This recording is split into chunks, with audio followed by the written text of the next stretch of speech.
ഞങ്ങൾ നിങ്ങൾക്ക് വഴങ്ങാൻ തയ്യാറാണ്, ഞങ്ങൾ നിങ്ങളുടെ മുമ്പിൽ അനുസരണയുള്ള കുട്ടികളായിരിക്കും എന്ന് പറഞ്ഞാൽ സമസ്തയുടെ മുമ്പിൽ സമസ്താപരാധം പൊറുക്കണേ എന്ന് പറയുന്ന ആളുകളായി വി ശിവൻകുട്ടിയും എം വി ഗോവിന്ദനും CPM-ഉം LDF സർക്കാരും മാറുന്നു. സ്കൂളുകളിലെ സമയമാറ്റം ചർച്ച ചെയ്യാൻ വേണ്ടി അതിൽ സമസ്തയ്ക്കുള്ള അല്ലെങ്കിൽ സമസ്തയുടെ നേതാക്കന്മാർക്കുള്ള അഭിപ്രായ വ്യത്യാസം പരിഹരിക്കാൻ വേണ്ടി സമവായം ഉണ്ടാക്കാൻ വേണ്ടി ആര് രംഗത്ത് വരുന്നു? CPM സംസ്ഥാന സെക്രട്ടറി എം വി ഗോവിന്ദൻ നേരിട്ടെത്തുകയാണ്. കോഴിക്കോട് AP അബൂബക്കർ മുസ്ലിയാരെ കണ്ടിട്ട്, സമസ്തയുടെ നേതാവിനെ കണ്ടിട്ട് അത് ചർച്ച ചെയ്യാം. ഉമർ ഫൈസി വി ശിവൻകുട്ടിയെ വെല്ലുവിളിക്കുകയാണ്, CPM-നെ വെല്ലുവിളിക്കുക. എന്താ CPM-നോട് പറയുന്നത്?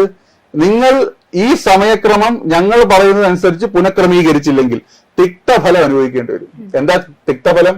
2021 രണ്ടാം പിണറായി സർക്കാരിന് അധികാരത്തിലെത്താൻ വേണ്ടി ഈ പറയുന്ന മുസ്ലിം ജനവിഭാഗത്തിലെ വലിയൊരു വിഭാഗത്തിന്റെ വോട്ട് നൽകിയതിന്, UDF-ന് കാലാകാലങ്ങൾ കിട്ടിയിരുന്ന വോട്ട് LDF-ന് മറിച്ച് നൽകിയതിന്റെ തുടർച്ച ഇനി ഉണ്ടാവില്ല. ഞങ്ങളുടെ വോട്ട് നിങ്ങൾക്ക് കിട്ടില്ല, ഞങ്ങളുടെ ആളുകളുടെ വോട്ട് നിങ്ങൾക്ക് കിട്ടില്ല എന്ന് പറഞ്ഞുകൊണ്ട് വടിയെടുക്കുകയാണ്. നമസ്കാരം. സംസ്ഥാനത്തെ സ്കൂൾ സമയമാറ്റവുമായി ബന്ധപ്പെട്ട് സമസ്ത മുന്നോട്ട് വെച്ച വാദങ്ങൾ, എതിർപ്പ് എല്ലാം നമ്മൾ കേട്ടതാണ്. ഒരു മതസംഘടനയുടെ താല്പര്യത്തിനനുസരിച്ച് വേണോ നമ്മുടെ സ്കൂളുകൾ പ്രവർത്തിക്കാൻ? പരിശോധിക്കാം. എനിക്കൊപ്പം BJP വക്താവ് ഗോകുൽ ഗോപിനാഥ് ചേരുകയാണ്. ഗോകുൽ, സ്വാഗതം. നമസ്കാരം. ബഹുഭൂരിപക്ഷത്തിന്റെ അഭിപ്രായങ്ങളാണ് എപ്പോഴും മാനിക്കേണ്ടത്. പക്ഷെ അതൊന്നും നോക്കാതെ സമസ്ത അവർക്ക് വേണ്ടി മാത്രം അവരുടെ മതപരമായ കാര്യങ്ങൾ മാത്രം മുന്നോട്ട് വെക്കുമ്പോൾ അത് എങ്ങനെ ഉൾക്കൊള്ളാനാവും? അതെങ്ങനെ അംഗീകരിക്കാനാവും? ഒരു ജനാധിപത്യ ക്രമത്തിൽ എപ്പോഴും നമ്മൾ ഭൂരിപക്ഷ അഭിപ്രായത്തിനാണ് മുൻതൂക്കവും മാന്യതയും കൽപ്പിക്കുന്നത്. പക്ഷെ ന്യൂനപക്ഷത്തിന്റെ അല്ലെങ്കിൽ ശബ്ദത്തിൽ കുറവായ, എണ്ണത്തിൽ കുറവായവരുടെയും അഭിപ്രായങ്ങൾ എടുത്തുകൊണ്ട് മാത്രമേ നമ്മൾ ഭൂരിപക്ഷത്തിന്റെ ഒരു സമഗ്ര അഭിപ്രായത്തിലേക്ക് എപ്പോഴും എത്തുള്ളൂ. ഇന്ത്യൻ ജനാധിപത്യം അങ്ങനെ ഒരു പ്രത്യേകതയുള്ള ഒരു രാജ്യം കൂടിയാണ്. അപ്പോ പക്ഷേ ഈ ഭൂരിപക്ഷത്തിനും ന്യൂനപക്ഷത്തിനും അഭിപ്രായം ഏത് കാര്യത്തിലാണ് എന്നുള്ളതാണ് പ്രധാനം. വിദ്യാഭ്യാസത്തിൽ സ്റ്റേറ്റ്, അതിന് കക്ഷി രാഷ്ട്രീയമൊന്നുമില്ല, സ്റ്റേറ്റ് തീരുമാനിക്കേണ്ട, ഭരണകൂടം തീരുമാനിക്കേണ്ട ഒരു കാര്യത്തിൽ, നയപരമായ ഒരു കാര്യത്തിൽ ഒരു മതസംഘടന, മുസ്ലിം മതസംഘടന അഭിപ്രായം പറയുകയാണ്. കുട്ടികൾ എത്ര മണിക്ക് ക്ലാസ്സിലെത്തണം, എത്ര മണിവരെ ക്ലാസ്സിലിരിക്കണം, എത്ര പ്രവൃത്തി ദിനങ്ങൾ, എത്ര പ്രവൃത്തി മണിക്കൂറുകൾ കുട്ടികൾക്കുണ്ടാവണം എന്നൊക്കെ ഉള്ളത് ഓരോ കാലഘട്ടത്തും പരിഷ്കരിച്ചിട്ടുള്ള മാറ്റങ്ങളാണ്. ആ മാറ്റങ്ങളെ മതത്തിന്റെ വേലിക്കെട്ടിനകത്ത് നിർത്താൻ വേണ്ടി, മതത്തിന്റെ കെട്ടിനകത്ത് സൂക്ഷിക്കാൻ വേണ്ടിയുള്ള ഇടപെടലാണ് സമസ്ത ഇവിടെ ഇപ്പൊ നടത്തുന്നത്. അപ്പോ ഈ കാര്യത്തിനകത്ത് ഏറ്റവും വിചിത്രമായി തോന്നിയത് മദ്രസയുടെ സമയക്രമം തെറ്റും. മതപഠനത്തിനുള്ള രാവിലെയും വൈകുന്നേരവുമുള്ള മതപഠന കേന്ദ്രങ്ങളിലെ സമയക്രമം സർക്കാർ തീരുമാനിച്ച പൊതുവിദ്യാഭ്യാസ മേഖലയിലെ അല്ലെങ്കിൽ പൊതുവിദ്യാലയങ്ങളിലെ സമയക്രമം കാരണം തെറ്റിപ്പോകും. അതുകൊണ്ട് ആര് തിരുത്തണം? സർക്കാർ തീരുമാനം മാറ്റണമെന്ന് മതസംഘടന പറയുകയാണ്, സമസ്ത പറയുകയാണ്. എന്നിട്ട് സർക്കാരിനെ, കേരളത്തിലെ ഇടതുപക്ഷ സർക്കാരിനെ, CPM സർക്കാരിനെ സമ്മർദ്ദത്തിലാക്കുന്നു. ആദ്യഘട്ടത്തിൽ നമ്മൾ കണ്ടു കേരളത്തിലെ വിദ്യാഭ്യാസ വകുപ്പ് മന്ത്രി ശ്രീ വി ശിവൻകുട്ടി സമസ്തയുടെ അഭിപ്രായത്തെ നമ്മളെല്ലാം കണ്ടതാണ്, അതിനെ സ്വാഗതം ചെയ്യുന്നു. വി ശിവൻകുട്ടി പറയുകയാണ്, സമസ്ത മതപരമായ കാര്യങ്ങളിൽ ഇടപെട്ടാൽ മതി, വിദ്യാഭ്യാസ മേഖലയിലെ പൊതുവിദ്യാഭ്യാസത്തിലെ സമയക്രമം തീരുമാനിക്കേണ്ട സർക്കാരാണ്. അപ്പോൾ അത് പറയുക മാത്രമല്ല, ഇവരുടെ ഈ വൈരുദ്ധ്യം നിലനിൽക്കുമ്പോൾ തന്നെ എന്ത് ചെയ്യുന്നു? അക്കാഡമിക് കലണ്ടർ പുറത്തിറക്കുന്നു. ഇത് വല്ലാണ്ട് കണ്ടാരെ സമസ്തയെ ചൊടിപ്പിക്കുന്നു. പക്ഷെ നമ്മൾ വിചാരിച്ചു അല്പം നട്ടല്ലെങ്കിലും CPM-കാരിലുള്ള ഒരാളാണ്, പറഞ്ഞ വാക്കിന് വ്യത്യാസം വരുത്താത്ത ഒരാളാണ് ശിവൻകുട്ടി. നമുക്ക് തിരുവനന്തപുരത്ത് പ്രത്യേകിച്ച് അറിയാലോ, എല്ലാ പാർട്ടിക്കകത്തും നല്ല ചിറ്റ ആൾക്കാരുണ്ടാവും. അപ്പോ ശിവൻകുട്ടി അഭിപ്രായം മാറ്റില്ല എന്ന് പറയുന്നു. പക്ഷെ ഇവിടെ സംഭവിച്ചത് എന്താ? ഈ പൊതുവിദ്യാഭ്യാസ ക്രമത്തിലെ സമയക്രമത്തിന്റെ മാറ്റം, സ്കൂളുകളിലെ സമയമാറ്റം ചർച്ച ചെയ്യാൻ വേണ്ടി അതിൽ സമസ്തയ്ക്കുള്ള അല്ലെങ്കിൽ സമസ്തയുടെ നേതാക്കന്മാർക്കുള്ള അഭിപ്രായ വ്യത്യാസം പരിഹരിക്കാൻ വേണ്ടി, സമവായം ഉണ്ടാക്കാൻ വേണ്ടി ആര് രംഗത്ത് വരുന്നു? CPM സംസ്ഥാന സെക്രട്ടറി എം വി ഗോവിന്ദൻ നേരിട്ടെത്തുകയാണ്. കോഴിക്കോട് AP അബൂബക്കർ മുസ്ലിയാരെ കണ്ടിട്ട്, സമസ്തയുടെ നേതാവിനെ കണ്ടിട്ട് അത് ചർച്ച ചെയ്യാം. എവിടെ ഒരു സമസ്തയുടെ ഒരു നേതാവ്, എനിക്ക് തോന്നുന്നു ഉമർ ഫൈസി ആണെന്ന് തോന്നുന്നു, ഉമർ ഫൈസി വി ശിവൻകുട്ടിയെ വെല്ലുവിളിക്കുകയാണ്, CPM-നെ വെല്ലുവിളിക്കുക. എന്താ CPM-നോട് പറയുന്നത്? നിങ്ങൾ ഈ സമയക്രമം ഞങ്ങൾ പറയുന്നതനുസരിച്ച് പുനഃക്രമീകരിച്ചില്ലെങ്കിൽ തിക്തഫലം അനുഭവിക്കേണ്ടി വരും. എന്താ തിക്തഫലം?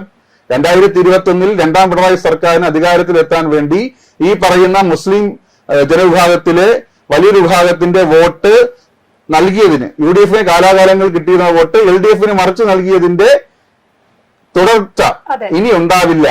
ഞങ്ങളുടെ വോട്ട് നിങ്ങൾക്ക് കിട്ടില്ല, ഞങ്ങളുടെ ആളുകളുടെ വോട്ട് നിങ്ങൾക്ക് കിട്ടില്ല എന്ന് പറഞ്ഞുകൊണ്ട് വടിയെടുക്കുകയാണ്.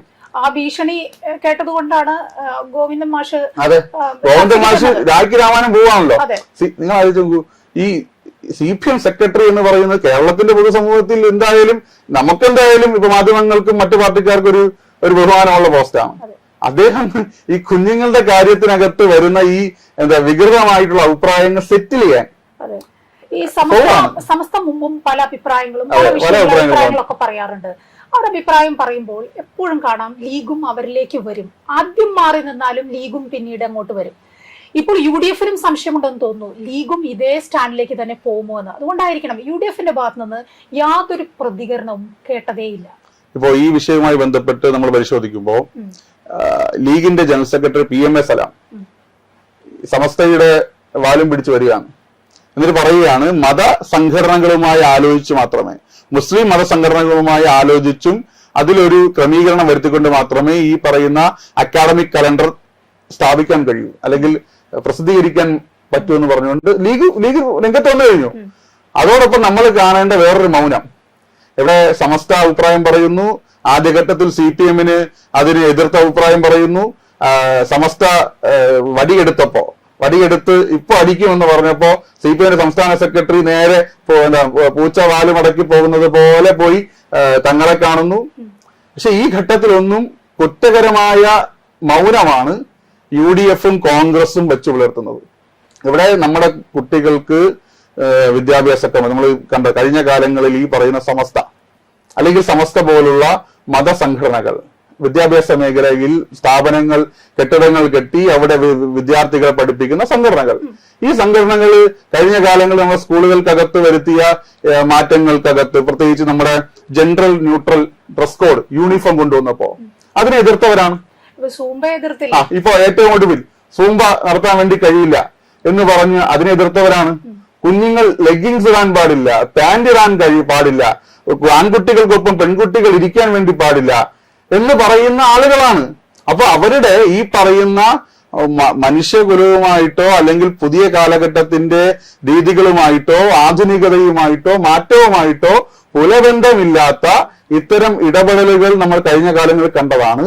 അത്തരമൊരു ഇടപെടൽ തന്നെയാണ് അത്തരമൊരു ഫത്വ പുറപ്പെടുവിക്കുന്നത് പോലെ, തിട്ടൂരം പുറപ്പെടുവിക്കുന്നത് പോലെയുള്ള തിട്ടൂരങ്ങൾ ഇപ്പൊ അവര് CPM-നെതിരെ അല്ലെങ്കിൽ ഇടത് സർക്കാരിനെതിരെ പ്രയോഗിക്കുമ്പോൾ അതിനോട് സമരസപ്പെടുകയാണ്, അതിനെ അംഗീകരിക്കുകയാണ്. ഞങ്ങൾ നിങ്ങൾക്ക് വഴങ്ങാൻ തയ്യാറാണ്, ഞങ്ങൾ നിങ്ങളുടെ മുമ്പിൽ അനുസരണയുള്ള കുട്ടികളായിരിക്കും എന്ന് പറഞ്ഞാൽ സമസ്തയുടെ മുമ്പിൽ സമസ്താപരാധം പൊറുക്കണേ എന്ന് പറയുന്ന ആളുകളായി വി ശിവൻകുട്ടിയും MV ഗോവിന്ദനും CPM-ഉം LDF സർക്കാരും മാറുന്നു. പക്ഷെ LDF-നകത്ത് വലിയൊരു വിഭാഗത്തിന് പുറത്തു പറഞ്ഞില്ല എന്നേ ഉള്ളൂ. ഇത്തരത്തിലുള്ള തീരുമാനങ്ങൾ എടുക്കുമ്പോൾ എന്തുകൊണ്ട് സംസ്ഥ പോലെയുള്ള മതസംഘടനകളുമായി ആലോചിക്കാമായിരുന്നില്ലേ എന്ന് പറയുന്നവരുണ്ട്. അതിപ്പോ സമസ്തയുമായിട്ട് മാത്രമാണ് ആലോചിക്കേണ്ടത്. അല്ല, ഇപ്പോ നിങ്ങൾ നോക്കൂ, ഇപ്പൊ കഴിഞ്ഞ കുറച്ച് ദിവസങ്ങളായിട്ട് വരുന്ന വിവാദങ്ങൾ, സൃഷ്ടിക്കുന്ന വിവാദങ്ങൾ, ഇപ്പോ സംഘപരിവാറിനോ RSS-നോ അല്ലെങ്കിൽ ഹിന്ദു മതവിഭാഗത്തിൽപ്പെട്ട ഹൈന്ദവരായിട്ടുള്ള മാനേജ്മെന്റ് ആളുകൾ നടത്തുന്ന സ്കൂളുകൾക്കകത്തോ മതപരമായിട്ടുള്ള അല്ലെങ്കിൽ നമ്മുടെ സംസ്കൃതിയുടെയോ നാടിന്റെ ദേശീയതയുടെയോ ഭാഗമായി ഉയർന്നു വന്നിട്ടുള്ള ആചാരങ്ങൾ കുഞ്ഞുങ്ങൾക്ക് അവരുടെ വ്യക്തിവികാസത്തിന്, അവരുടെ അധ്യാപകരോട്, പഠനത്തോട്, നാടിനോട്, ദേശീയതയോടൊക്കെ ഉള്ള അവരുടെ അതിവൈകാരികമായിട്ടുള്ള മനസ്സിനെ രൂപപ്പെടുത്തിയെടുക്കാൻ, അത് നല്ലൊരു പൗരന്മാരാക്കാൻ വേണ്ടി ചെയ്യുന്ന അത്തരം ചടങ്ങുകളെ, ആചാരങ്ങളെയെല്ലാം കപട പുരോഗമനത്തിന്റെ പുറംചട്ടയണിഞ്ഞ് വിമർശിക്കുന്നവരാണ് ഈ പറയുന്ന ഇടതുപക്ഷക്കാർ. അനാചാരങ്ങളാണ് നടന്നത് എന്ന് പറഞ്ഞാൽ അധ്യാപകർക്ക് കുഴിമാടമുണ്ടാക്കുന്നതും അധ്യാപകർക്ക് ശവമഞ്ചമുണ്ടാക്കുന്നതും അധ്യാപകരുടെ പ്രിൻസിപ്പൽമാരുടെ കസേരയിൽ റീത്ത് വയ്ക്കുന്നതും പുരോഗമനമെന്നും കുഞ്ഞുങ്ങൾ അധ്യാപകരെ പൂജിക്കുന്നത്, കുഞ്ഞുങ്ങൾ അധ്യാപകരെ വന്ദിക്കുന്നത് തിരിച്ച് അധ്യാപകരും ചെയ്യും കേട്ടോ. കുഞ്ഞുങ്ങളെ ബന്ധിക്കുന്ന അധ്യാപകരുണ്ട്. അതാ രീതിയിലാണ്. ഇപ്പോ CPM-ന്റെ ഒരു സ്ട്രക്ചർ നമുക്കറിയാലോ. ഏത് സമസ്ത വകുപ്പുകളിലും മേഖലകളിലും ഒരു മാറ്റം വരുന്നുണ്ടെങ്കിൽ അവരുടെ പാർട്ടി സെക്രട്ടേറിയറ്റും അറിഞ്ഞുകൊണ്ടും അവരുടെ പോളിറ്റ് ബ്യൂറോ അംഗങ്ങൾ അടക്കമുള്ള ഒരു കോർ കമ്മിറ്റി ഉണ്ട്. ഇത് അറിഞ്ഞുകൊണ്ട് മാത്രമേ ഏത് മേഖലയിലും, വിദ്യാഭ്യാസമായാലും ആരോഗ്യമായാലും ഏത് മേഖലയിലെയും നയപരമായിട്ടുള്ള തീരുമാനങ്ങൾ എടുക്കാൻ കഴിയുള്ളൂ. അപ്പൊ അതിന്റെ തലവനായിട്ടുള്ള സംസ്ഥാന സെക്രട്ടറി തന്നെ പോയി ഇതിനെ അനുനയിപ്പിക്കാൻ വേണ്ടി പോവുകയാണ്. അപ്പൊ ശിവൻകുട്ടി എന്ന് പറയുന്ന വിദ്യാഭ്യാസ മന്ത്രിക്ക് അതിൽ അഭിപ്രായമുണ്ടോ ഇല്ലയോ, എതിരാണോ അനുകൂലമാണോ എന്നുള്ളത് CPM-ന് വിഷയമുള്ള കാര്യമല്ല. CPM-ഉം മുഖ്യമന്ത്രിയും പാർട്ടി സെക്രട്ടറിയും തീരുമാനിക്കുന്നതിനെ ഒപ്പിട്ട് കൊടുക്കാനും അത് മൈക്കിന് മുമ്പിൽ പറയാനുമുള്ള ആളുകൾ മാത്രമാണ് ഈ മന്ത്രിമാർ. ശിവൻകുട്ടി പറഞ്ഞു കഴിഞ്ഞ ഒരു ചർച്ചയ്ക്ക് ഞങ്ങൾ തയ്യാറാണ്. അതെങ്ങനെ പറയാൻ വേണ്ടി വന്നു? പക്ഷേ അപ്പോഴും സംസ്ഥാന നേതാക്കൾ പറയുന്നത് ഇനിയിപ്പോ ചർച്ചയുടെ ആവശ്യമൊന്നുമില്ല, ഞങ്ങൾ വലിയ പ്രതിഷേധത്തിലേക്ക് പോവുകയാണ്, അടുത്ത മാസം തൊട്ട് റാലിയോ ധർണയോ എന്നാണ് പറഞ്ഞത്. എന്ന് പറഞ്ഞാല് ആദ്യം ഇവരുടെ അഭിപ്രായം പറഞ്ഞു, അവരവരുടെ അഭിപ്രായം പറഞ്ഞു. ആ അഭിപ്രായം കേട്ട് അവരുടെ ഭീഷണി കണ്ട് അവരുടെ വടിയെടുക്കുന്നത് കണ്ട് പേടിച്ച് അനുസരണയുള്ള കുട്ടികളായി പോയവരെ വീണ്ടും അവർ പറയുകയാണ്, നിങ്ങൾ ഈ അനുസരണമൊന്നും പോരാ, നിങ്ങൾ കുറച്ചും കൂടി അനുസരണം പഠിച്ചിട്ട് വാ, അപ്പൊ ഞങ്ങൾ ഈ ചർച്ചയ്ക്ക് വരാമെന്ന് വീണ്ടും സമസ്തയും മതസംഘടനകളും പറയുകയാണ്. എന്ന് പറഞ്ഞാൽ CPM-ഉം സർക്കാരും മന്ത്രി ശിവൻകുട്ടിയും മുഖ്യമന്ത്രിയും പാർട്ടി സെക്രട്ടറിയും അടക്കമുള്ള ആളുകൾ സ്വയം അപഹസിക്കപ്പെടുകയാണ്. ഈ പറയുന്ന മതസംഘടനകളുടെ പുറകെ പോയി അവർ സ്വയം അപഹസിക്കപ്പെടുകയാണ്. ഇത് പൊതുസമൂഹം കാണുന്നുണ്ട്, ഇത് അക്കാഡമിക് സമൂഹം കാണുന്നുണ്ട്, ഇത് കൃത്യമായി വിലയിരുത്തപ്പെടും. ഇപ്പോൾ ഈ സ്കൂൾ സമയം മാറ്റം സമസ്ത പറയുന്നത് അങ്ങനെ മാറ്റം കൊണ്ടുവരുമ്പോൾ അത് അവരുടെ മദ്രസ പഠന രീതികളുടെ താളം തെറ്റും എന്നാണല്ലോ പറയുന്നത്. അങ്ങനെ അല്ലാതെ ഈ മദ്രസയുടെ സമയത്തിൽ തന്നെ ഒരു മാറ്റം വരുത്തിയാൽ തീരാവുന്ന കാര്യമല്ലേ ഉള്ളൂ ഇത്? അങ്ങനെയാണെങ്കിൽ അല്ല, ഒരു എന്താ പറയാ, ഒരു ആധുനിക പൊതുസമൂഹത്തിൽ സ്കൂളിൽ പോകുന്നതാണോ മതം പഠിക്കാൻ പോകുന്നതാണോ പ്രയോറിറ്റി, മുഖ്യ വിഷയം എന്നുള്ളത് അതാത് ആളുകൾ തീരുമാനിക്കേണ്ടതാണ്. അപ്പൊ നമ്മുടെ ഒരു പുരോഗമന സമൂഹത്തിൽ, ഒരു ആധുനിക സമൂഹത്തിൽ കുഞ്ഞുങ്ങളെ സ്കൂളിൽ അയക്കുകയും അവിടെ നിന്ന് വിദ്യാഭ്യാസം നേടുകയും അതോടൊപ്പം മതചിന്തകൾ ഉണ്ടാകുന്നത് മോശമുള്ള അഭിപ്രായം നമുക്ക് ആർക്കും ഇല്ലല്ലോ. അപ്പൊ മതം മുന്നോട്ട് വയ്ക്കുന്ന മൂല്യങ്ങൾ, മതം മുന്നോട്ട് വയ്ക്കുന്ന മാനുഷികത, സ്നേഹം, ഇതെല്ലാം എല്ലാ മതങ്ങൾക്കകത്തുമുണ്ട്. അതിന്റെ ഇന്റർപ്രിട്ടേഷൻ ആണ്. നിർവചനങ്ങൾ മാറുമ്പോഴാണ് ഈ പറയുന്ന സ്നേഹവും കാരുണ്യവും പരസ്പര സഹവർത്തിത്വവും ഒക്കെ വേറെ രീതിയിലേക്ക് പോകുന്നത്. അപ്പൊ അതവിടെ ഇരിക്കട്ടെ. പക്ഷെ ഈ പറയുന്ന മതം പഠിപ്പിക്കേണ്ട സമയം അതേ സമയത്ത് പഠിപ്പിച്ചാലും മതം പഠിപ്പിക്കാം. പക്ഷെ അധ്യാപകർക്ക് ശമ്പളം കൊടുത്ത് കെട്ടിടം നിർമ്മിച്ച് ഒക്കെ സാമ്പത്തിക ചെലവോടുകൂടി നടത്തുന്ന ഒരു പൊതുവിദ്യാഭ്യാസ മേഖലയിലെ വിദ്യാഭ്യാസ പ്രവർത്തനം അതിനെ മാറ്റി മതപഠനത്തിന് മദ്രസ അസോസിയേഷൻ, കേരളത്തിലെ മദ്രസ അസോസിയേഷൻ ആവശ്യപ്പെടുന്ന അതാണ്. ഞങ്ങൾക്ക് ഇതിൽ വ്യത്യസ്ത അഭിപ്രായമുണ്ട്. അവർ ഇതിനായിട്ടൊരു ഓൾട്ടർനേറ്റീവ്, ഒരു പകരം ഒരു നിർദ്ദേശം വയ്ക്കുന്നത്, നിങ്ങളൊരു കാര്യം ചെയ്യും, കുഞ്ഞുങ്ങളുടെ വേനലവധിക്കാലം വെട്ടിക്കുറച്ചോളൂ. ഈ സമസ്ത ഇപ്പോൾ മുന്നോട്ട് വെച്ചിരിക്കുന്ന ഈ ആവശ്യങ്ങളുണ്ടല്ലോ, ഈ സ്കൂൾ സമയമാറ്റവുമായി ബന്ധപ്പെട്ട് അവർ ഉന്നയിക്കുന്ന കാര്യങ്ങൾ, മദ്രസ പഠനവുമായി ബന്ധപ്പെട്ട് അത്തരത്തിലുള്ള ഒട്ടേറെ കാര്യങ്ങൾ അവർ പറയുന്നുണ്ട്. അവരുമായി ചർച്ച നടത്തിയില്ല, അങ്ങനെയൊക്കെ. സമസ്തയ്ക്ക് പകരം മറ്റേതെങ്കിലും ഒരു മതവിഭാഗമാണ് മറ്റേതെങ്കിലും അവരുടെ മതവുമായി ബന്ധപ്പെട്ട് ഒരു കാര്യം ഉന്നയിക്കുന്നത് എങ്കിൽ എന്തായിരിക്കും നമ്മുടെ നാട്ടിലെ ഒരു അവസ്ഥ? ഇപ്പോൾ ഈ പറയുന്ന UDF ആയാലും LDF ആയാലും അത് എങ്ങനെയായിരിക്കും കാണുക? ഇപ്പോ നിങ്ങൾ നോക്കൂ, ഇപ്പോ ഒരു ഉത്സവം, നാട്ടിലൊരു അമ്പലത്തിൽ ഉത്സവം നടന്നതിന്റെ ഭാഗമായിട്ട് നമ്മൾ ഒരു ട്യൂഷൻ ക്ലാസ് എങ്കിലും വൈകുന്നേരം കുട്ടികൾ പഠിക്കാൻ പോകുന്ന ട്യൂഷൻ ക്ലാസിന്റെ സമയമെങ്കിലും നമ്മൾ മാറ്റി വെക്കാൻ വേണ്ടി ആവശ്യപ്പെടുമോ? അവിടെ ഇപ്പൊ നമ്മൾ എന്താ ചെയ്യുക? ഒരു അമ്പലത്തിൽ ഉത്സവം നടന്നാൽ, ഇപ്പൊ സാധാരണ നമ്മുടെ നാട്ടിൽ ഉത്സവങ്ങൾ നടക്കുന്നത് എപ്പോഴാ? മാർച്ച് ഏപ്രിൽ മാസങ്ങളിലാണ്, ഫെബ്രുവരി മാർച്ച് ഏപ്രിൽ മാസങ്ങളിലാണ്. അപ്പോൾ പോലും പ്രത്യേകിച്ച് നമ്മുടെ നാട്ടിലുള്ള പൊതു ഇതെന്ന് പറയുന്നത്, കുട്ടികൾക്ക് 10ാം ക്ലാസ് പരീക്ഷയും +2 പരീക്ഷയും നടക്കുമ്പോൾ ഈ പറയുന്ന മതപരമായ ചടങ്ങുകളും അതിന്റെ ശബ്ദവും ഒന്നും കുഞ്ഞുങ്ങളെ ബാധിക്കാതിരിക്കാൻ വേണ്ടി ശ്രദ്ധ പുലർത്തുന്ന ഒരു നാടാണ്. അതിനകത്തൊന്നും ഒരു തരത്തിലും കൂടെ കടുംപിടുത്തവും മറ്റു മതങ്ങൾ നടത്താറില്ല. അപ്പോൾ ഞാൻ പറയുന്നത് ഇത് മുസ്ലിം മതത്തിന്റെയോ മത പൗരോഹിത്യത്തിന്റെയോ മാത്രം പ്രശ്നമല്ല. ഈ മതപൗരോഹിത്യം മതത്തെ രാഷ്ട്രീയ താല്പര്യത്തിന് വേണ്ടി ഉപയോഗിക്കുകയും രാഷ്ട്രീയ നേതൃത്വത്തെ സമ്മർദ്ദത്തിലാക്കാനുള്ള ഒരു ഇടപെടലായി, ഒരു കാരണമായി ഉപയോഗിക്കുന്നിടത്താണ് ഇത് പ്രശ്നം വരുന്നത്. ഏതെങ്കിലും മതം നമുക്ക് ഒരു പ്രശ്നമായി വരുന്നില്ല, മതത്തിന്റെ മൂല്യം പ്രശ്നമായി വരുന്നില്ല, മതത്തിന്റെ പൗരോഹിത്യം നമുക്ക് പ്രശ്നമായി വരുന്നില്ല. പക്ഷെ അതിനകത്ത് താല്പര്യങ്ങൾ വരുമ്പോ അതിനകത്ത് പ്രത്യേക തരത്തിലുള്ള ഇഷ്ടങ്ങൾ വരുമ്പോൾ അതിനകത്ത് വിശ്വസിക്കുന്ന മതവിശ്വാസികളായിട്ടുള്ള ആളുകളുടെ സമ്മതിദാന അവകാശത്തെ ഒരു ചാക്കിൽ കെട്ടി പ്രത്യേകമായിട്ട് ഒരു കച്ചവടത്തിന് വയ്ക്കുമ്പോൾ ആ കച്ചവടത്തിലൂടെ കിട്ടുന്ന സാമ്പത്തികവും അല്ലാത്തതുമായിട്ടുള്ള താല്പര്യങ്ങൾ, നേട്ടങ്ങൾ മുൻനിർത്തിയുള്ള പ്രവർത്തനങ്ങൾ നടത്തുമ്പോൾ മതം ഒരു പ്രശ്നമായി മാറും. അപ്പൊ മതത്തെ പ്രശ്നമാക്കുകയാണ്. ഇപ്പം എന്താണ്, മുസ്ലിം ആണെങ്കിലും ക്രൈസ്തവനാണെങ്കിലും ഹിന്ദു ആണെങ്കിലും ജൈനനാണെങ്കിലും പാഴ്സി ആണെങ്കിലും ഈ രാജ്യത്തുള്ള ഏത് മനുഷ്യരും ഇന്ത്യ എന്ന് പറയുന്ന ഈ സംസ്കൃതിയുടെ ഭാഗമായി രൂപപ്പെട്ടതാണ്. ഈ ഇന്ത്യൻ സംസ്കാരത്തിന്റെ ഒക്കെ ബാക്കിപത്രമായി മതങ്ങളെല്ലാം. ഇന്ത്യൻ സംസ്കാരത്തിന്റെ സഹിഷ്ണുതയുടെ, സഹവർത്തിത്വത്തിന്റെ, പരസ്പര സ്നേഹത്തിന്റെ ഒക്കെ ബാക്കിപത്രമാണ്. അപ്പൊ ഈ മതങ്ങളല്ല പ്രശ്നം.